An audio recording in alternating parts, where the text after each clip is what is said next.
Aleluia, meus irmãos. Abra sua Bíblia comigo em 1 Coríntios, capítulo 15, versículo 1. Deixa eu pegar só um negócio aqui, eu acho que eu esqueci. 1 Coríntios, capítulo 15, versículo 1 em diante. Isso. Boa. Aleluia. Texto, do apóstolo Paulo, que escreveu para a igreja de Coríntios. Nós vamos ler até o verso 10, amém? Do verso 1 até o verso 10. Diz assim a palavra de Deus: Irmãos, venho lembrar-vos o evangelho que vos anunciei, o qual recebestes, e no qual ainda perseverais. Por ele também sois salvos, se retiverdes a palavra tal como vô-la preguei, a menos que tenhais crido em vão. Antes de tudo, vos preguei o que também recebi, que Cristo morreu por nós pelos nossos pecados, segundo as Escrituras, e que foi sepultado e ressuscitou ao terceiro dia, segundo as Escrituras, e apareceu a Cefas, e depois aos 12. Depois foi visto por mais de 500 irmãos de uma só vez, dos quais a maioria sobrevive até agora, porém alguns já dormem. Depois foi visto por Tiago, mais tarde por todos os apóstolos, e, afinal, depois de todos, foi visto também por mim, como nascido fora de tempo, porque eu sou o menor dos apóstolos, que mesmo não sou digno de ser chamado apóstolo, pois persegui a igreja de Deus. Verso 10, eu quero ler com você. Aleluia. Diz assim: mas pela graça de Deus, vamos ler junto, 1, 2, 3 e... Mas pela graça de Deus sou o que sou, e a sua graça que me foi concedida não se tornou vã. Antes, trabalhei muito mais do que todos eles. Todavia, não eu, mas a graça de Deus comigo. Aleluia, amém? Você trouxe a sua Bíblia aí de papel? Se você tem, levante ela aí. Se você não trouxe, levante a sua mão, erga ela para o alto, e declara assim comigo. Diga: eu tenho uma Bíblia. Diga: essa Bíblia é a palavra de Deus. Diga: ela tem poder para transformar a minha vida. Por isso agora eu abro o meu coração, eu abro a minha mente para receber a palavra de Deus. Amém, amém e amém.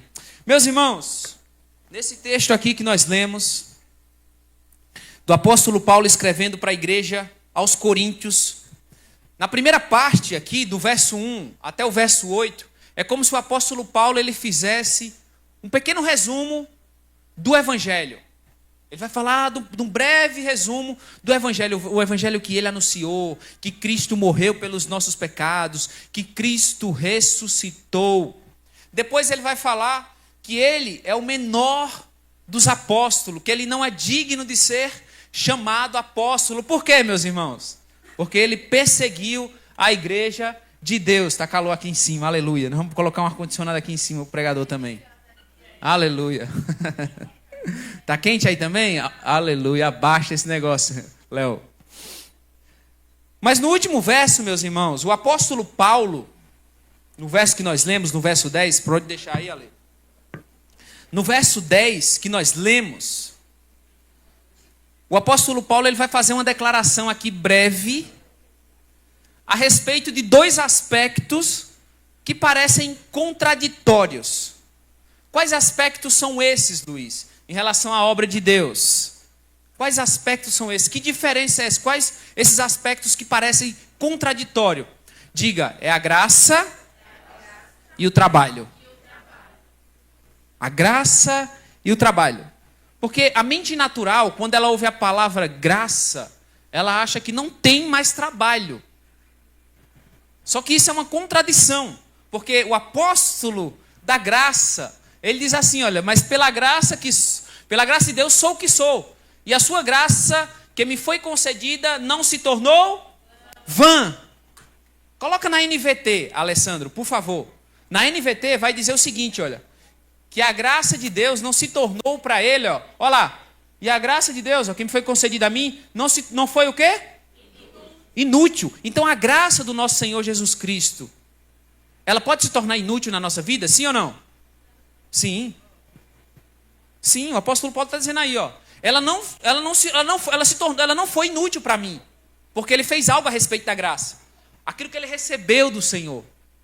E o que ele fez com que a graça do nosso Senhor Jesus Cristo não se tornasse vã na vida dele.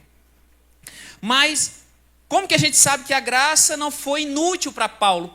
Vamos perguntar para Paulo? Diga assim, Paulo, por que a graça de Deus não foi inútil na sua vida?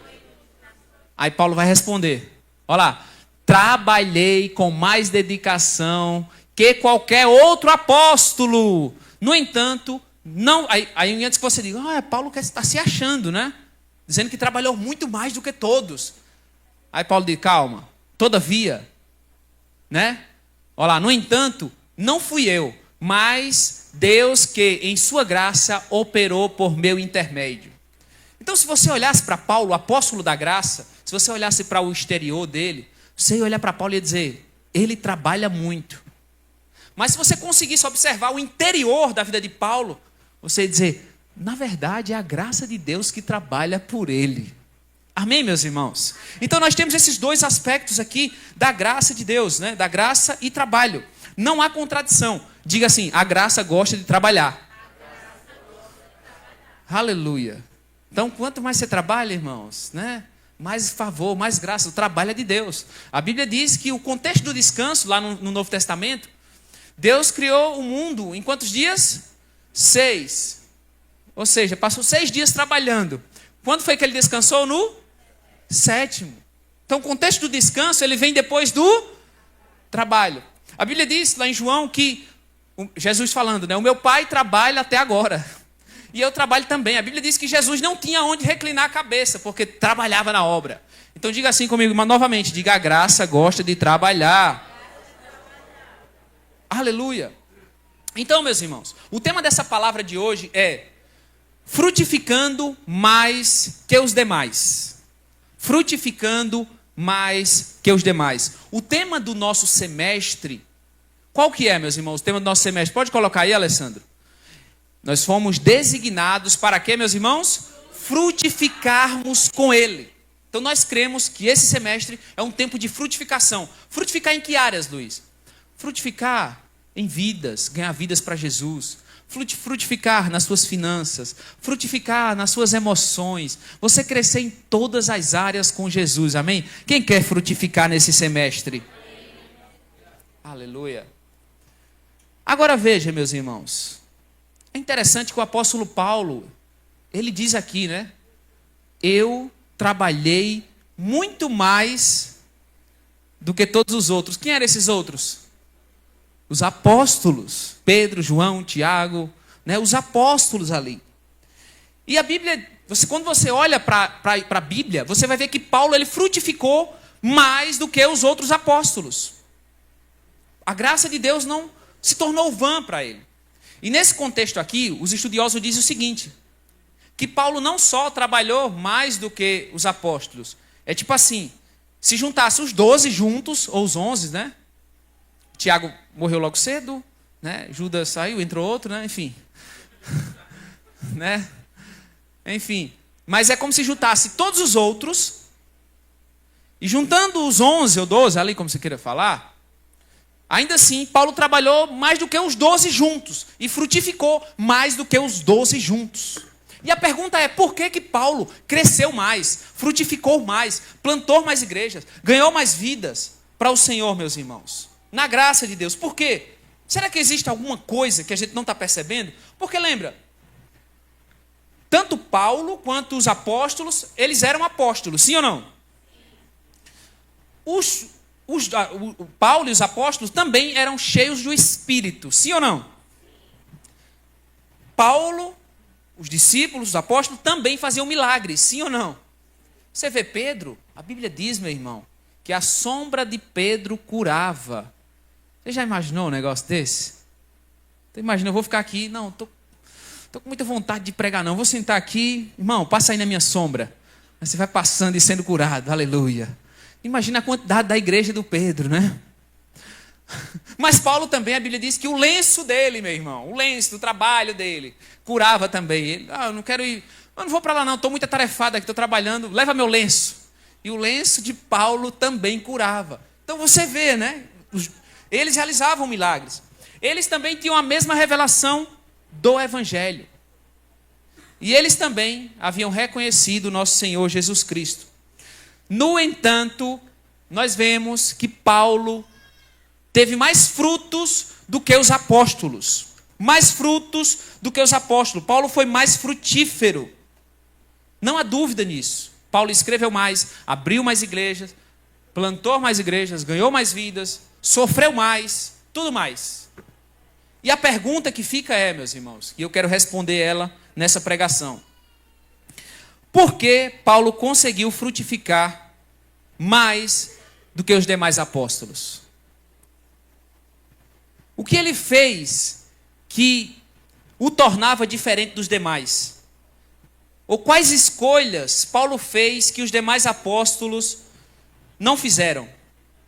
Então eu quero procurar responder essa pergunta aqui, mostrando, meus irmãos, apenas duas coisas hoje. Essa palavra ela vai ter basicamente 2 sessões, né? A primeira sessão é essa semana, e na próxima semana a gente vai falar os outros 3 motivos porque Paulo multiplicou mais do que os apóstolos. Por enquanto eu quero ficar em 2. Então lembrando, nosso tema do semestre qual que é, meus irmãos? Designados para o quê? Esse é o testemunho. E eu vou falar uma coisa para você. Na verdade, irmãos, o frutificar não é opcional. Jesus disse, olha, eu vos escolhi e vos designei. Para quê? Para que vades e deis fruto. E o vosso fruto permaneça. Muito fruto. Então, meus irmãos, vamos lá. Por que Paulo frutificou mais que os apóstolos? Primeira coisa, meus irmãos, se você quiser anotar, anota isso. Paulo conseguia equilibrar a vida natural com a vida espiritual. E você pode achar estranho o que eu vou falar agora. Mas, na verdade, à luz da palavra de Deus, não tem isso, sabe, de a vida natural e a vida espiritual. Na verdade, quem criou essa distinção fomos nós, né? Os líderes, os pastores, ao longo das gerações, da época. Não existe apenas essa coisa de dedicação exclusiva na obra. Não existe isso na palavra de Deus, né? Porque muitas vezes você, aplicando para você, qual que é a sua profissão, né? Aí você olha para a sua profissão, aí você diz, não, lá o pastor vive uma vida sobrenatural, porque ele vive, né, o pastor, apesar que aqui não tem nenhum exclusivo vivendo da obra, né? Todos os pastores aqui trabalham, aleluia. Mas enfim, aí você olha para o pastor, né, que é dedicação exclusiva para a obra, aí você diz, não, ele tem uma vida espiritual. Eu no meu trabalho, não, ali não é espiritual, ali é uma vida natural. Só que é aí que mora o engano. Aí você, sei lá, você é professor, você trabalha como atendente, vendedor, ou seja lá qual for a sua profissão. Então você olha para a sua vida e acha que a sua vida é natural. E você não pode servir a Deus completamente porque você vive ainda no natural. E muitos irmãos ficam esperando isso. No dia que eu tiver tempo, no dia que eu puder ser um pastor de dedicação exclusiva, eu vou poder seguir a Deus, servir a Deus de forma espiritual. Só que, meus irmãos, é aqui que está o problema. É aqui que está o erro. Por quê, meus irmãos? Enquanto você continuar achando que a vida que você tem no seu dia a dia é uma vida separada da igreja, isso está fora da visão. A sua vida aqui no prédio da igreja e lá fora é uma só, diga uma só. Nós não somos crentes religiosos. Deixa eu fazer uma observação. Seu comportamento muda quando você entra aqui? Não, agora eu estou na igreja. Ou você é um só, aqui e lá fora. Porque Não tem essa distinção, meus irmãos. Tanto a vida natural quanto a vida espiritual é uma só. E Paulo vivia dessa maneira. Quando nós dizemos, mesmo, qual que é a nossa visão? O nosso encargo é edificar uma igreja de vencedores, onde cada casa é uma extensão da igreja. Quando a gente fala que a sua casa é uma extensão da igreja, é que você pode ser usado por Deus lá na sua casa. Eu vou ampliar agora. As suas redes sociais é uma extensão da igreja. Aleluia! O seu trabalho é uma extensão da igreja, meus irmãos. Nós não somos templistas. Isso aqui não é casa de Deus. Isso aqui é o prédio onde a casa de Deus, que somos nós reunidos juntos, nos reunimos. Mas muitos irmãos ficam esperando, né? Não, no dia que eu tiver tempo, ai meu Deus, esse meu trabalho é muita correria, não tenho tempo de servir a Deus. Mas meus irmãos, inclusive, né? O pastor Luiz até fala isso, né? Se você tem um chamado, Deus colocou um chamado em você para ser médico, e você vem ser pastor, você está desviado do propósito de Deus. Entendeu? Porque você acha que só pode servir a Deus se for aqui em cima, no púlpito, de terno, pregando. Não, meus irmãos. Se você quiser frutificar, faça do seu trabalho lá, ou a sua plataforma, as suas redes sociais, pronto, faça um púlpito, lá vai ser seu púlpito. Aleluia, o seu microfone é os seus stories. Aleluia, stories, olha lá. Amém, meus irmãos. E alguém fala, Luiz, mas é possível alguém querer ser pastor e ser um crente desviado? Sim, nesse sentido do propósito. Do propósito. Não no sentido de que você perde a sua salvação. Mas se Deus te chamou para trabalhar para uma profissão, se dedica a ela, servindo a Deus nela. Você, na verdade, não é a sua profissão. Você é um missionário disfarçado dentro da sua profissão. Amém? Quando vocês dizem amém? Amém. Aleluia. Então, meus irmãos, o que eu estou dizendo é o seguinte. É que, para mostrar que algumas pessoas elas têm o seguinte pensamento. Qual que é os pensamentos? Ah, Luiz, eu não frutifico tanto por causa do meu trabalho. Trabalho demais. Não tenho tempo. Já ouviu isso? Ah, Luiz, minha célula não cresce por causa do meu trabalho. Não tenho tempo para consolidar, para cuidar, para crescer, para avançar. Ah, Luiz, a minha vida é assim, porque se eu tivesse uma ocasião para me dedicar exclusivamente à oração, Renato, ao estudo da palavra, então eu frutificaria. Só que será, meus irmãos? Será que esse é o padrão da palavra de Deus? Parece que não. Então vamos ver aqui a diferença entre os apóstolos e o apóstolo Paulo. Lá em Atos capítulo 6, do verso 1, diz assim, ora, Atos capítulo 6, verso 1. Ora, naqueles dias, multiplicando-se o número dos discípulos, houve murmuração dos helenitas contra os hebreus, porque as viúvas deles estavam sendo esquecidas na distribuição diária. Então, olha lá, preste atenção. Os 12 convocaram a comunidade dos discípulos e disseram, olha lá, preste atenção. Não é razoável que nós abandonemos a palavra de Deus para servir as mesas. Mas, irmãos, escolhei, vocês aí, irmãos, aí embaixo. Escolhei, olha lá, cadê? Escolhei dentre vós 7 homens de boa reputação, cheios do espírito e de sabedoria, os quais encarregados deste serviço. Verso 4. E quanto a nós, quem está falando isso, irmãos? Os apóstolos, amém? Nos consagraremos ao quê? A oração e ao ministério da palavra. Aí você olha e diz, esse é o padrão, Luiz. O pastor tem que consagrar a oração e ao ministério da palavra. Glória a Deus. Glória a Deus. Só que a pergunta é, meus irmãos, eu sei que isso é dito como padrão, mas será que é mesmo? Será que é mesmo? Será que você só vai poder servir a Deus de verdade se você se dedicar à oração e ao ministério da palavra? Porque parece que nós não vemos isso na palavra de Deus. Porque muitos pensam que para frutificar de verdade, para crescer, para avançar na obra de Deus, ganhar vidas para Jesus, ele só vai conseguir se ele parar de trabalhar, se ele parar de estudar, se ele parar de fazer as coisas rotineiras do dia a dia, parar de cuidar de menino, porque dá muito trabalho, meus filhos, então eu não consigo, Luiz, pregar, evangelizar. Então eles acham que para frutificar tem que fazer isso. Só que, meus irmãos, parece que o apóstolo que mais multiplicou não viveu dessa maneira. Apenas para a oração e ao ministério da palavra. Meu Deus do céu. Que olha o que o apóstolo Paulo fala. Então aqui está os apóstolos. Ao que eles se dedicavam, meus irmãos? A duas coisas. Qual que era? Oração e ministério da palavra. Pronto. Quando nós vemos o apóstolo Paulo, lá em 1 Tessalonicenses 2, verso 9, olha como o apóstolo Paulo vivia. Em alguns momentos ele viveu só da obra, né? Mas olha o que o apóstolo Paulo diz. Porque vos recordais, irmãos, do nosso labor e fadiga, e de como noite e dia labutamos para não vivermos à custa de nenhum de vós. Vos proclamamos o evangelho de Deus. Coloca na NTLH, Alessandro. Fica mais claro ainda. Diz assim na NTLH, ó.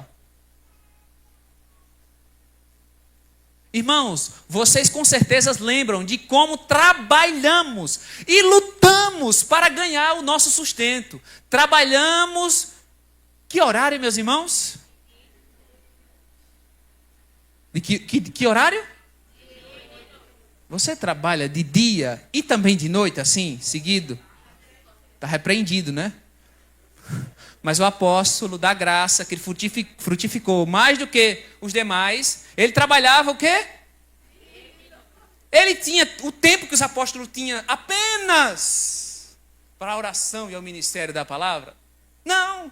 Lutamos para ganhar o nosso sustento, trabalhamos de dia e de noite a fim de não sermos uma carga para vocês, enquanto anunciávamos a vocês a boa notícia que vem de Deus, o evangelho. Então eu pergunto, que horas que Paulo pregava o evangelho aqui, meus irmãos? Hã? De madrugada, só pode. E prova na hora do almoço. Então, olha para cá, você percebe que ele não deixou de trabalhar? Você percebe que ele não deixou o trabalho anular a missão que ele tinha na terra, que era pregar o evangelho, que era ganhar vidas para o Senhor? Eu não sei se você está entendendo. Ah, Luiz, eu não tenho tempo. Trabalho também de tarde, de dia e de noite. Mas Paulo pregava. Paulo pregava. O que você pode fazer? Meu irmão, no intervalo do seu trabalho, você pode abrir uma célula. Ah, mas eu estudo muito. Abre um núcleo na sua escola. Aleluia. Quantos irmãos aqui trabalham muito? Amém? Quantos aqui estudam? Quantos aqui cuidam de filhos, da família? Mas eu pergunto para você, será que isso deve ser uma desculpa para nós não frutificarmos, meus irmãos? Diga não. Não.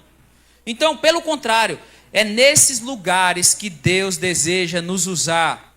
E o que Paulo mostra aqui é que não existe separação entre a vida espiritual da vida natural. É uma coisa só. Amém, meus irmãos? Então, no seu trabalho, você pode pregar lá. Na sua escola, você pode pregar lá. Aleluia. Então, os apóstolos, sim, viviam apenas para a oração e a dedicação ao ministério da palavra. Só que, preste atenção, meus irmãos. Preste atenção nisso agora. Você vai ver que dá a impressão que o mover de Deus passou dos apóstolos, Renato, para os diáconos. Eu vou provar para vocês. Então, meus irmãos, não existe essa diferença. Não existe essa diferença, meus irmãos, da vida natural e a vida espiritual. É uma só. É como um celular, sabe? É como um celular ou um tablet aqui. Então, você tem o tablet. Ele vai precisar de um carregador para conectar na tomada. Então, digamos que a tomada, ela a bateria do tablet é a vida natural. Amém? Então ela precisa estar carregada para funcionar no dia a dia, não é verdade? Amém? Para o seu celular funcionar, a bateria precisa estar o quê? Carregada. Só que a tomada ali, ó, ela é o quê? É a vida espiritual. E é dela que vem a energia. Então, para carregar o seu celular, você precisa conectar. Agora eu pergunto, se você deixar o celular conectado na tomada lá, carregando, e deixa lá, só lá. Aí você vai trabalhar, aí você vai para o lugar, deixa lá. Vai ter utilidade, meus irmãos? Vai ficar lá, a não ser que você fique lá também, com ele assim, né? De noite lá, só no celular. Agora também, se você tirar ele, então lembra, está tirando da vida lá, né, espiritual. Aí se você tirar o celular, o que vai acontecer com ele com o tempo? Diga, vai descarregar.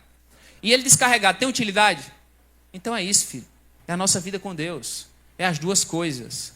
Tem a bateria, descarregou, opa, conecta. Descarregou, opa, conecta. É isso. É a nossa vida espiritual e a natural. É uma só. Diga, está conectada. Diga, para eu servir a Deus, eu não preciso ser de dedicação exclusiva. Aleluia. Então hoje, ao invés de você dizer assim, eu não tenho tempo para servir a Deus, comece a pensar, como que eu posso usar a minha rotina para servir a Deus? Para servir a Deus, meus irmãos. E quando nós olhamos, e eu vou te falar, eu acho que aqui, pastor Alfran, aqui nesse momento que os apóstolos tomaram essa decisão, aqui provavelmente foi o embrião, o início ali do clericalismo. O que é o clericalismo? É que apenas uns podem servir a Deus e os demais ficam embaixo. Amém? Os demais ficam embaixo. E ao longo da história da igreja a gente vai ver isso se repetindo. Então, os apóstolos tomaram uma decisão. Qual foi a decisão, meus irmãos? Orar e se consagrar ao ministério da palavra. E eu quero que você saiba, isso não é errado, amém? É bom, é necessário, aleluia. Só que veja, quando os apóstolos tomaram essa decisão, pode voltar para lá, Alessandro, lá em Atos capítulo 6, no verso 6, Alessandro. Diz assim o verso 6, ó, vamos ler juntos? Diz assim, olha, pode colocar, pode deixar nessa mesmo. Esses homens, volta para RA, Alessandro. Diz assim, ó, apresentaram-nos perante os apóstolos, e estes, orando, lhe impuseram as mãos. Verso 7. Volta no verso 5, Ale, perdão. Ele vai falar dos apóstolos. Ali, aleluia. Ó, o parecer agradou a toda a comunidade. Quando eles disseram, ó, vamos escolher pessoas para servirem às mesas, para cuidar das viúvas, que está uma briga entre elas aqui. Eu recebi cesta básica, a outra não recebeu, então vamos colocar os diáconos para resolver esses problemas mais simples. Aí diz assim, olha, e toda a comunidade, né? E elegeram quem, meus irmãos? Estevão, homem cheio de fé e do Espírito Santo. E quem mais? Filipe. Vamos só deixar até aí, esses dois. Então veja, os apóstolos, que eram os apóstolos que andaram com Jesus Cristo, cheios do Espírito e poder, eles disseram, vou parar, vou me consagrar à oração e ao ministério da palavra, e vou levantar agora os irmãos, os diáconos. Você sabe o que significa diácono? Servos. Diácono significa servo. Então é como se fosse ali, ó, vou levantar os irmãos ali para cuidar do culto, né, para trazer água aqui para o pregador, né, para limpar aqui. Então, o trabalho dos irmãos é diáconos. Então, quem é diácono lá na tua igreja? É os servos ali, ó, tá lá atrás em pé. Amém, Nicolas? Aleluia, cadê o João? Então é isso. Então, só que veja só, meus irmãos. A Bíblia diz que Estevão, né, no verso 8, aí veja o que vai acontecer. Veja o que vai acontecer quando os apóstolos tomaram essa decisão. Estevão, cheio de graça e de poder, fazia o que, meus irmãos? Prodígios e grandes sinais entre os... Quem que fazia sinais? Eram os apóstolos, os pastores, ou o servo lá atrás, o Nicolas, o servo do dia a dia que está servindo, limpando as mesas, ajudando. Quem que fazia esses grandes sinais, meus irmãos? Era alguém que tinha uma vida exclusiva para o reino de Deus, alguém que vivia para o reino de Deus, ou era alguém que pagava a conta, tinha menino, tinha esposa, sabe, tinha trabalho, aquela correria igual você, meu irmão. Esse é Estevão aqui, amém? Vocês compreendem? Aleluia. A Bíblia diz também que ele foi o primeiro cristão a ser martirizado, ou seja, é aquele que gerou mais revolta no povo que perseguia a igreja. Não foram os apóstolos, já imaginou isso? Foi Estevão. Foi o primeiro a ser martirizado por causa do evangelho da graça. Isso significa também que ele foi o primeiro homem que se tornou uma ameaça ao reino das trevas. Não foi um apóstolo, foi um servo, um diácono, que vivia a vida natural, que não tinha a vida dividida. Não, eu sou espiritual, não, tem a vida natural, é uma só. Mas também, irmãos, a Bíblia diz que o rosto dele se transfigurou, ficou glorificado. As pessoas olhavam para ele e o rosto dele se transfigurou, assim como Jesus. E enquanto ele estava sendo apedrejado, essa aqui eu quero ler, lá em Atos capítulo 7, verso 59, Atos 7, verso 59, diz assim, ó: e apedrejavam Estevão, que invocava e dizia: Senhor Jesus, recebe o meu espírito. Verso 60. Então, ajoelhando-se, clamou em alta voz: Senhor, não lhe imputes este pecado. Em outras palavras, Senhor, perdoa-lhes. Quem que fez essa oração na cruz? Perdoa-lhes, Pai, eles não sabem o que fazem. Quem que está fazendo essa mesma oração? Estevão, o diácono, aquele que tinha vida natural, em outras palavras. Vocês, irmãos, que trabalham, que estudam, que têm família, que têm criança, que têm menino, pessoas do dia a dia. Lembre-se, parece-me que dá a impressão, Renato, que o mover de Deus que estava sobre os apóstolos, eles foram passando para os diáconos. Compreende? Meu Deus do céu. E aqui tem um ponto importante, meus irmãos. Tem um ponto importante. Alessandro, passa aí, por favor. Porque diz assim, ó. Não, já passou pro... Volta, Ale. Pode voltar, Ale. Pode voltar. 54, né? 55, Alessandro.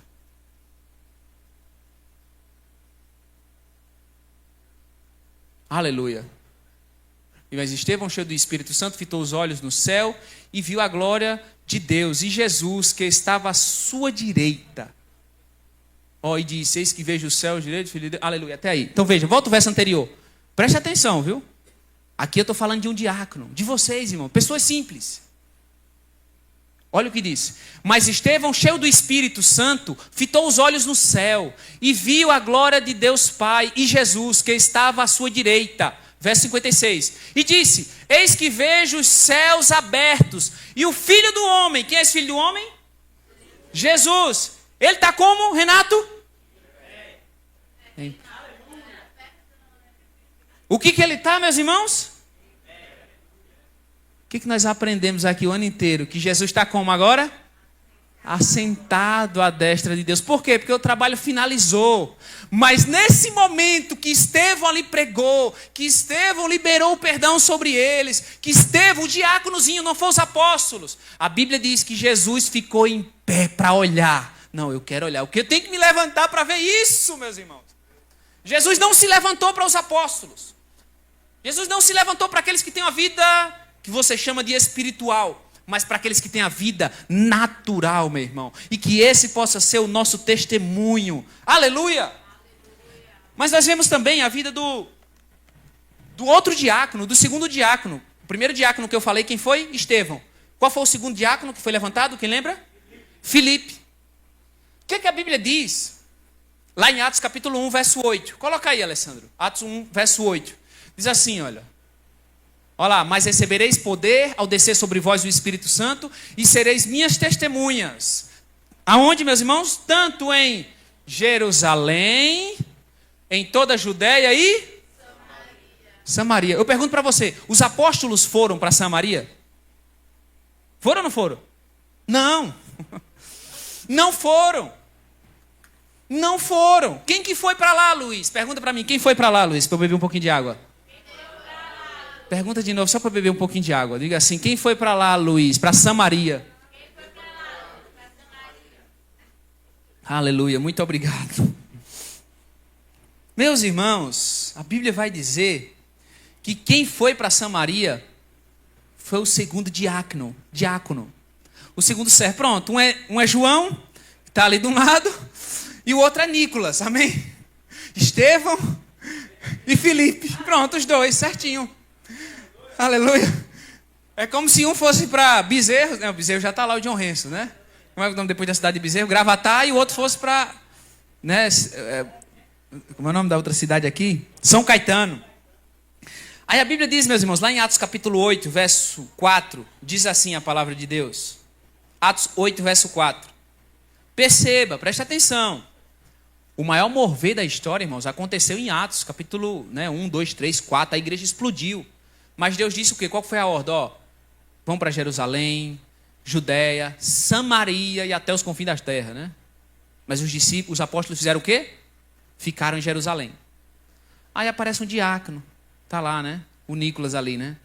Aí a Bíblia diz, entremente, os que foram dispersos, porque Deus enviou a perseguição, iam por toda parte pregando a palavra. Mas nós não vemos os apóstolos aqui. Meu Deus do céu.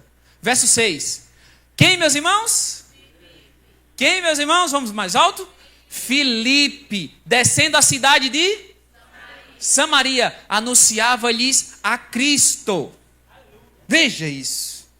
Só que não só isso. Olha o que a Bíblia vai dizer. Pode passar, Lê. A gente vai ler até o verso 8. O que, meus irmãos, que viam? As multidões atendiam unânimes as coisas que Filipe dizia, ouvindo-as e vendo os sinais que ele operava. Quem que operava sinais, meus irmãos? Eram os apóstolos. Aqui, Filipe, um diácono. Meu Deus, verso 7. Pois os espíritos imundos de muitos possessos saíam gritando em alta voz, e muitos paralíticos e coxos foram curados. Meu Deus do céu. Não, Luiz, para orar por um paralítico, né? Para expulsar demônio, eu vou ligar para o pastor. Não liga para a gente não, irmão. Se você ligar, a gente vai dizer, irmão, expulsa você. Você tem autoridade, amém? Quem tem autoridade aqui para expulsar demônio? Você tem autoridade, porque você é um filho de Deus. Deus já te deu autoridade. Aleluia. E eu oro para que aconteça mesmo, para você expulsar um demônio. Aleluia. Você é um Filipe, irmão.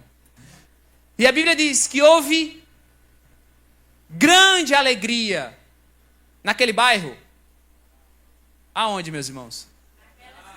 Naquela cidade, meu irmão. Um cara, um diácono, que trabalhava secularmente, revolucionou toda a cidade de Samaria, meus irmãos.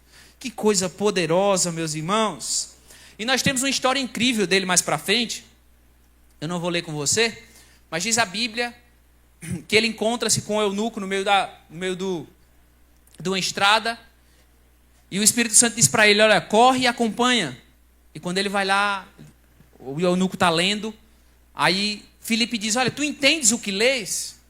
Ele diz, não tem quem me explique. Aí Filipe começa a explicar para ele está lendo uma passagem de Isaías, anunciando Jesus ali, né? Aí eles chegam diante de um lugar que tem um pouco de água, aí ele diz para Filipe, olha, o que me impede de ser batizado? Aí Filipe disse, nada, meu amigo, eu vou batizar você agora, não precisa nem ir para o encontro, não precisa fazer consolidação, sabe? Se você crer, você vai ser batizado agora. E é isso que diz lá no verso 37, Alessandro. Coloca aí, Alessandro. Diz assim, olha. Verso 36. Diz assim a palavra de Deus. Seguindo eles a caminho afora, chegando a certo lugar onde havia água, disse o eunuco, eis aqui água, quem pede que seja eu batizado? Verso 37. Filipe respondeu, é lícito, se crês de todo o coração. E, respondendo, ele disse, creio que Jesus Cristo é o Filho de Deus. Verso 38. Então, mandou parar o carro, ambos desceram a água e Filipe batizou o eunuco. Quem que batizou o eunuco? Foi o pastor que batizou? Foi o servo lá atrás, aleluia. Só que não é isso, não só isso. Olha lá, preste atenção, meus irmãos. Quando saíram da água, o Espírito do Senhor arrebatou a Filipe, diga arrebatou. E não vendo mais o eunuco, e este se foi seguindo o seu caminho, cheio de júbilo. Verso 40, para a gente concluir. Mas Filipe veio achar-se em Azoto, e passando além, evangelizava todas. Meu Deus, não é uma não, Maiara. Não é uma, pastor Fran. É as cidades. Cidades. É os apóstolos. É os pastores. É um irmão que se converteu. Um irmãozinho, líder de célula, discipulador, membro da igreja. É isso, servo. Todas as cidades, até chegar a Cesareia. Só que você não sei se você percebeu o detalhe, ele foi arrebatado pelo Espírito. É como se ele estivesse aqui no culto, aí ele batizou alguém, aí o Espírito Santo transporta ele. Ele se apaga aqui, ó, e já aparece lá em Gravatar. Já pensou? Um diácono, um servo, um membro comum que experimentou isso. Não, agora eu acho que se você estava pensando de repente que tem um chamado para ser pastor, eu acho que você agora está quase desistindo. Deve ser de não, parece que os diáconos é que experimentaram mais do mover de Deus. Não é verdade, meus irmãos? Então veja que o mover, meus irmãos, eles foram passando, mas muitos de nós, meus irmãos, e aqui aplicando para a sua vida agora, muitos de nós damos desculpas, dizemos que temos trabalho demais, sabe, que não temos tempo para o negócio de cuidar de vidas, de evangelizar. Essa igreja é muita coisa, é jejum de 40 horas, é sexta, sábado e domingo. Pô, fala nisso. Quem estava aqui ontem à tarde? Amém? Quem estava aqui hoje de manhã? Levante a mão. Meu Deus do céu, pronto. Se fosse, o arrebatamento fosse agora, você subia, irmão. Certamente. Né? Sabe, essa igreja cobra demais, é muita coisa. Irmãos, preste atenção, meus irmãos. Preste atenção no que eu vou te falar agora aqui. Preste atenção. Não existe esse negócio de a igreja e a minha casa. A vida espiritual e a vida natural. É uma só. É uma só. E Deus está te chamando hoje. Deus diz, olha, eu quero que você frutifique, que você pregue, que você fale. E você não precisa nem ir para Samaria. Do seu celular você pode chegar lá. Amém? Do seu celular você pode alcançar a cidade de Caruaru inteira. Falando no seu celular. Mas muitas vezes nós damos desculpas, meus irmãos. Mas o apóstolo Paulo não, ele trabalhava tanto. Pegava o suor, o lenço, né, que ele limpava o suor do tanto trabalho. Não conseguia atender o irmão. Aí ele dizia lá, então leva o meu lenço. E o lenço curava, meus irmãos. Então, o que Deus está te chamando hoje é para que você possa servir a Deus enquanto trabalha. Deus, irmãos, olha para cá, não é um item da lista. Ele é toda a lista. Amém? Nós não podemos colocar a igreja, nós não podemos colocar o reino de Deus, sabe, como um departamento, mais um item da lista. Não, eu tenho trabalho, eu tenho família. Não sei se você já ouviu isso, não. Primeiro lugar, Deus. Eu fico imaginando, como assim Deus, né? Porque assim, Deus e a igreja é como se fosse um, né? Mas Deus, segundo, família. Terceiro, negócios. Quarto, a igreja, né? Deixa eu te falar, não existe isso. A nossa vida é uma só, amém? E a palavra do Senhor vai dizer o seguinte: buscai, pois, em primeiro lugar, o que, meus irmãos? O reino de Deus e as suas justiças. E a sua justiça, e aquilo que você busca, comida, roupa, vai ser acrescentado na sua vida, meus irmãos. Mas muitas vezes, meus irmãos, nós ficamos presos no prédio. Eu te falei, nós não somos templistas, meus irmãos. Nós não somos templistas. Nós nos reunimos sim, mas recebemos a palavra e depois vamos compartilhar nas células, nas casas, nas escolas, no trabalho. Aquilo que você recebe aqui é um alimento para você ser treinado e compartilhar lá fora. Amém? Mas infelizmente, muitos imaginam que a única maneira de servir a Deus plenamente é abandonando todas as atividades consideradas naturais. E isso não é verdade. Amém? Não tem desculpa para frutificarmos. Lembra dos 2 diáconos? Aleluia. E eu creio plenamente nisso, irmãos. Olha só, vai ter muito líder de célula que vai chegar lá no céu com muito mais fruto do que muitos pastores, viu? Muito mais fruto do que muitos pastores. Porque o que os irmãos trabalham aqui, meu Deus do céu, né? São a bênção de Deus. Então, Deus quer levantar os Filipes nesta noite. Deus quer levantar os Estevãos nessa noite para operar milagre, maravilhas, sinais, prodígios nessa cidade de Caruaru. Aleluia! Então repita assim comigo, diga: Senhor, eu não vou usar a minha rotina como desculpa para não frutificar. Diga: a minha vida natural e a minha vida espiritual é uma só e pertence a Ti. Diga: em qualquer lugar, em qualquer hora, em qualquer momento, eu serei usado pelo Senhor para dar muitos frutos. Diga aleluia. Amém. Meus irmãos, então, qual que foi o primeiro aspecto de Paulo? Qual foi o motivo porque ele multiplicou mais do que os apóstolos? Qual foi? Diga, ele soube equilibrar a vida natural com a vida espiritual. É uma só. Aleluia. Amém? E segunda coisa, meus irmãos, e última, a gente está indo para a parte final. Inclusive, já queria chamar a irmã do teclado aqui, amém, Cátria. Segunda coisa, segundo segredo de Paulo, é que ele rejeitou completamente todo o ensino judaizante, ou ensino da lei de Moisés. Quando você olha para o ministério de Paulo, você vai ver que uma das marcas mais fortes na vida de Paulo era a sua postura diante dos ensinos que ameaçasse a centralidade da graça de Deus. O apóstolo Paulo, ele combatia. E no início da igreja, havia os irmãos que insistiam, insistiam em ensinar que a salvação não só dependia de Cristo, dependia também de obediência à lei de Moisés. Isso está claro para nós, lá em Atos capítulo 15, verso 1, diz assim, olha, lembrando, segundo tópico, que Paulo rejeitou completamente todo o ensino da lei. Vamos repetir?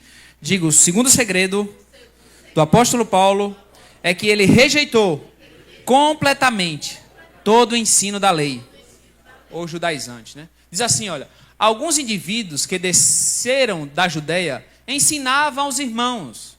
Ensinavam o quê, meus irmãos? Olha lá, está botando uma condição. Se não vos circuncidades, segundo o costume de Moisés, não podereis o quê? Ser salvos. Olha isso, meus irmãos do céu. É como se ele dissesse assim, olha, preste atenção. Cristo, ele já pagou a conta.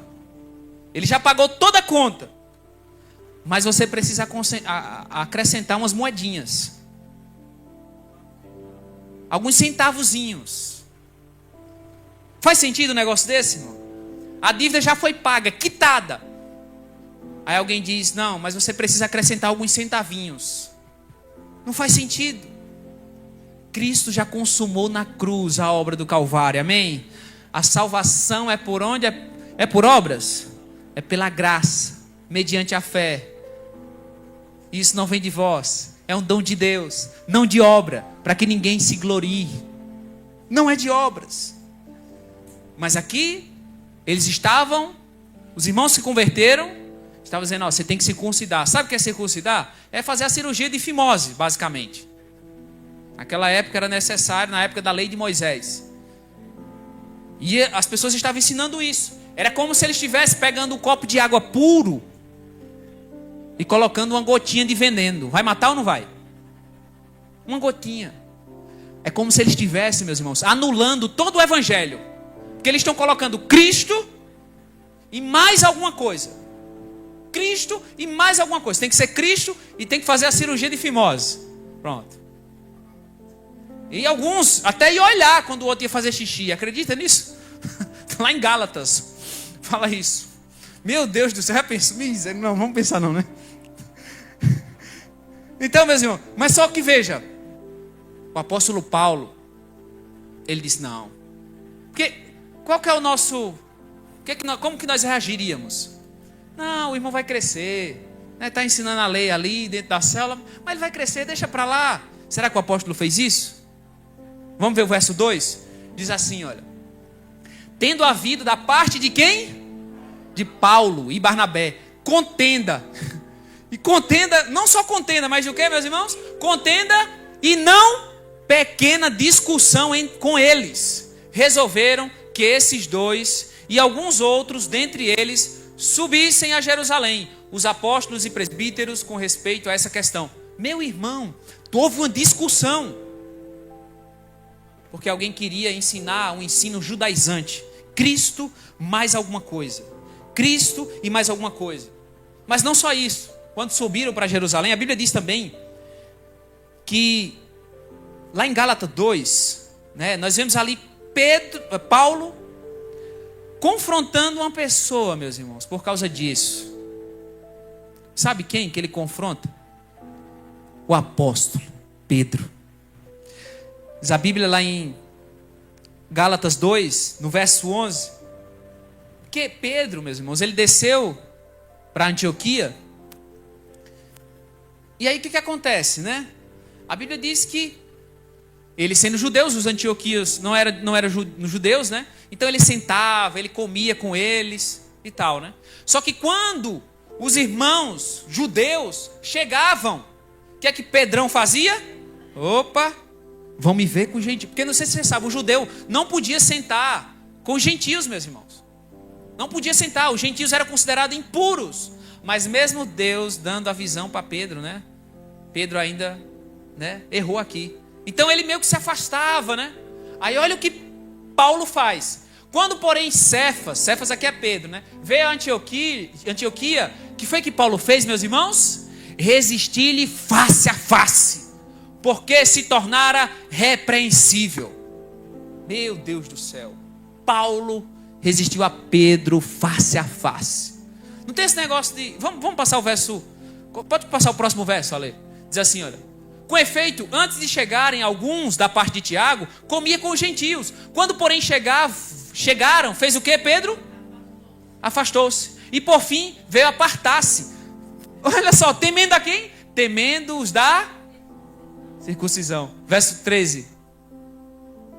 E também os demais judeus dissimularam com ele, a ponto de o próprio Barnabé se deixasse levar pela dissimulação deles. Aí no verso 14. Quando, porém, Paulo dizendo, vi que não procediam corretamente segundo a verdade do evangelho, disse a Cefas, na presença de todos. Paulo não chegava assim, irmão, vamos conversar ali no secreto para não, né? É como se ele chamasse aqui, né? Vem cá, Pedro, sobe aqui. Aí na frente de todos, na presença de todos, dizendo, se, sendo tu judeus, vive como gentio e não como judeu, por que obrigas os gentios a viverem como judeus? Meus irmãos do céu. Então perceba aqui, não era apenas um hábito alimentar, não era apenas uma questão de convivência social. Pedro, ao se afastar dos gentios por medo dos judaizantes, ele estava negando, na prática, a suficiência da graça. Estava negando a suficiência da graça. E Paulo, meu irmão, exorta plenamente. E aí Paulo vai dar o arremate no verso 16. Paulo diz assim no verso 16, olha. Mas nós, judeus por natureza, e não pecadores dentre os gentios, verso 16, sabendo contudo que o homem não é justificado por obras, e sim mediante a fé em Cristo Jesus, também temos crido em Cristo Jesus, para que fôssemos justificados pelo que, meus irmãos? Pela fé em Cristo, e não por obras da lei, pois por obras da lei ninguém será justificado. Esse é o segundo segredo da frutificação de Paulo. Paulo combateu o ensino judaizante, o ensino da lei. E às vezes, meus irmãos, a gente tem que bater o pé para defender o evangelho. Não é defender sua reputação, não é defender outras pessoas, é defender o evangelho da graça. Aleluia. Dizer, não vamos aceitar isso aqui. Meus irmãos, tem igrejas por aí, né? Que tipo, se você usar um tipo de roupa, né? Se usar, sei lá, roupa vermelha, pintar os lábios de batom vermelho, pronto, já está com o espírito do diabo, né? De pomba gira. Meu Deus do céu, vê que negócio desse. Tem mulher que não pode raspar as pernas, não pode fazer as axilas em alguns tipos de igreja. Está colocando Cristo e mais alguma coisa, meus irmãos. Eu vi uma igreja aí, irmãos, que para você ser batizado, você tinha que crer na profetisa. Então, tipo assim, eu creio que Jesus Cristo é o meu Senhor e Salvador, mas também eu creio que tal pessoa, a líder do ministério, é uma profetisa, que já morreu, viu? É uma profetisa. E eu creio no livro dela também. Veja que negócio desse. Nós temos que combater. A gente não tem controle aí fora. Mas se chega alguém aqui no nosso meio e diz, meus irmãos, meu irmão do céu, a gente vai fazer pior do que Paulo. A gente vai brigar aqui dentro, irmão. Entendeu? A gente não vai brigar, não é brigar para defender a nossa reputação, não é para. A gente vai brigar pelo evangelho da graça. Cristo é suficiente, aleluia. Aí tem outros que tem que guardar o sábado. Não, porque se não guardar o sábado, né? Não vale. Tem que guardar o sábado. Aí eu conversando com outro colega, né? Colega não, né? Conhecido. Aí dizia o seguinte, não. Falando de dieta, vê só, meu Deus do céu. Então é Cristo e tem que fazer algum tipo de dieta. Então o cara não come carne de porco, o cara não toma leite, o cara não come carne, nada. Aí o argumento é não, mas nós temos que cuidar do templo do Espírito Santo.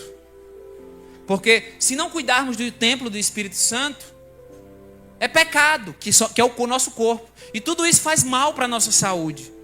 Então, aí eu falei para ele, então quer dizer que se eu comer leite, se eu comer carne de porco, sarapatel, aleluia. Aí eu estou pecando, né? Porque eu não estou cuidando do corpo. Aí eu disse, mas você gosta de trabalhar até umas 3, 4 horas da manhã, né? Aí eu disse, você não está agredindo o seu corpo também não? Deixando o corpo privado de sono? Aí você está pecando também? Tá ou não tá? Do mesmo jeito, irmão. Irmão do céu, não existe isso, meu irmão. Não é o evangelho e mais a roupa que você veste. É óbvio, o Senhor vai te vestir melhor, aleluia.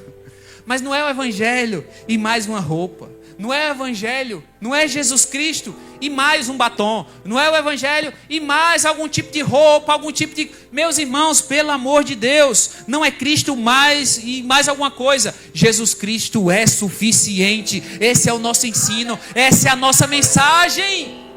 Essa é a nossa mensagem. Cristo é suficiente para lhe salvar, para lhe sustentar, para lhe, completar a obra até o dia da volta do nosso Senhor Jesus Cristo.